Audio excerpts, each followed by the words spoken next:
আর vote আবহে দূরদর্শনের লোগোর রং বদলে গেল। গেরুয়াকরণের অভিযোগে সরব মুখ্যমন্ত্রী মমতা বন্দ্যোপাধ্যায়। এক্স মাধ্যমে তোপ দেগে কমিশনের দৃষ্টি আকর্ষণ তৃণমূল নেত্রীর। আদর্শ আচরণবিধি লাগু অবস্থায় কিভাবে লোগোর রং বদল, প্রশ্ন মমতার। আর দ্রুত পুরনো নীল রঙের লোগো ফেরানোর দাবি মুখ্যমন্ত্রীর।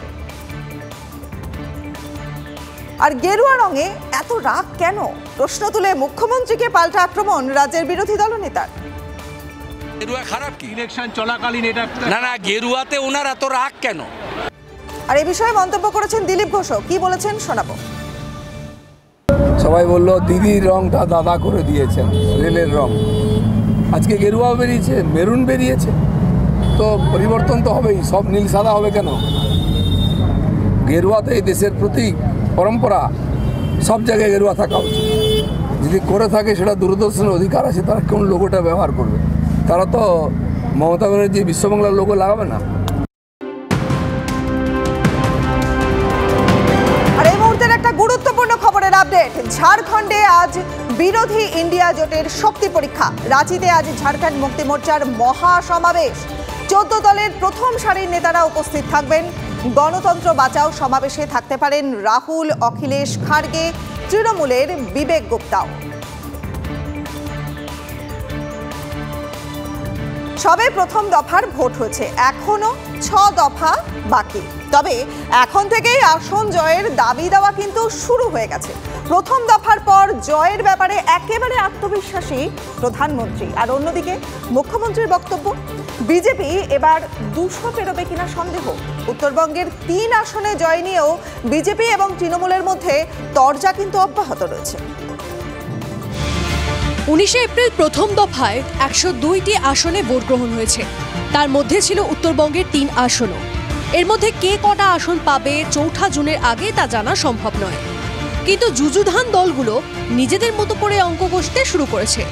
মহারাষ্ট্রের দলীয় প্রার্থীদের হয়ে প্রচারে গিয়ে প্রধানমন্ত্রী বললেন, প্রথম দফায় এনডিএর পক্ষে একতরফা ভোট হয়েছে। मतदान के बाद अलग अलग लोगों ने बूथ लेवल तक का जो एनालिसिस किया और जो जानकारियां मिल रही है, उसे विश्वास पक्का हो रहा है कि पहले चरण में एनडीए के पक्ष में एक तरफा मतदान हुआ है। এদিন মালদা দক্ষিণে সভা করেন মমতা বন্দ্যোপাধ্যায়। সেখানে তিনি দাবি করেন, বিজেপি যা ভাবছে তার ধারে কাছেও পৌঁছবে না। আগেরবারে সবচেয়ে বেশি সিট পেয়েছিল বিজেপি, 303, আর এবার বলছে ইসবার 400 পার। আমি বলি আগে 200 পার করো, তারপরে তো পুকুরে সাঁতার কাটবে। আগে 200 পার করো, তারপরে সাঁতার কাটবে। মোট আসন 543। প্রধানমন্ত্রী হতে গেলে 272টা আসন লাগে, আর উনি 45টা আসনে লড়ে দেশ চালাবেন, সংবিধান নিয়ন্ত্রণ করবেন। সে গুড়ে বালি। এদিনই আবার ইটাহারের তৃণমূলের নাম্বার 2 দাবি করেন, উত্তরবঙ্গের 3 আসনে সার্জিক্যাল স্ট্রাইক করে দিয়েছে তৃণমূল, পাল্টা দিয়েছে বিজেপি। মোদিজি 2019 সালে বলেছিল না সার্জিক্যাল স্ট্রাইক? কালকে বাংলা বিরোধীদের বিরুদ্ধে, বাংলা বিরোধীদের ঘরে ঢুকে কুচবিহারের মানুষ আর জলপাইগুড়ির মানুষ আর আলিপুরদুয়ারের মানুষ সার্জিক্যাল স্ট্রাইক চালিয়েছে। দুটোটা আমি বলে দিই, চোর কা ঝটকা ধীরে সে লাগে। তৃণমূল জিতবে না, তৃণমূল ডাবল ডিজিট পার করবে না, তৃণমূলের বিসর্জন নিশ্চিত। শুধু আসন সংখ্যা নিয়ে নয়, বিরোধী জোটকে ঘিরেও এক প্রস্তুত তরজা চলে। মহারাষ্ট্রের সভায় প্রধানমন্ত্রী বলেন, ভোটের পর ইন্ডিয়া জোটের মধ্যেই কাটাকাটি লেগে যাবে।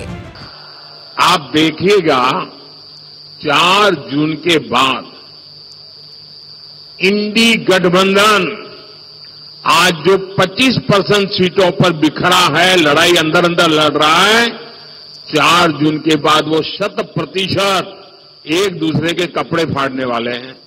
শনিবার প্রধানমন্ত্রীর বক্তব্যের একটা ঝলক অবশ্য শনিবারই দেখা গেল বাংলায়। আর ইন্ডিয়া অ্যালায়েন্সটা তৈরি করেছিলাম আমি, করেছিলাম, অন্য কেউ নয়। আর ইন্ডিয়া অ্যালায়েন্সের জোট আসলে সেটাকেও তৈরি করে দেবো আমরা, কিন্তু বাংলায় নয়।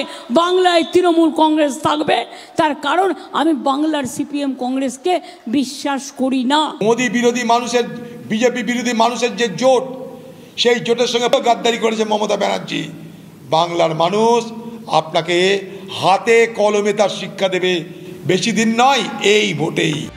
শনিবারের সভায় এনআরসি, সিএএ থেকে শুরু করে কেন্দ্রীয় এজেন্সির বিরুদ্ধে সুর চড়ান মুখ্যমন্ত্রী এবং অভিষেক বন্দ্যোপাধ্যায়। দুজনের মুখেই উঠে আসে রয়্যাল বেঙ্গল টাইগারের প্রসঙ্গ। তা নিয়ে কটাক্ষ করতে ছাড়েনি বিরোধীরা। আমি আপনাদের হয়ে রয়্যাল বেঙ্গল টাইগার আছি, এখানে আমি दिल्ली का कुत्ता बनने से बेहतर रॉयल बंगाल टाइगर बन के जिए, सर उठा के जिए,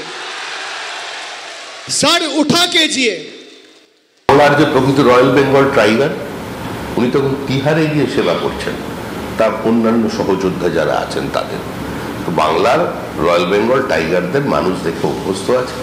এই ধরনের বক্তব্যের আর মনে হয় কোনো গ্রহণযোগ্যতা এই মুহূর্তে নেই। প্রথম দফার পরই তরজা সপ্তমে। সপ্তম দফার আগে তরজা কোথায় গিয়ে পৌঁছয় সেটাই দেখার। Bureau report, TV9 Bangla.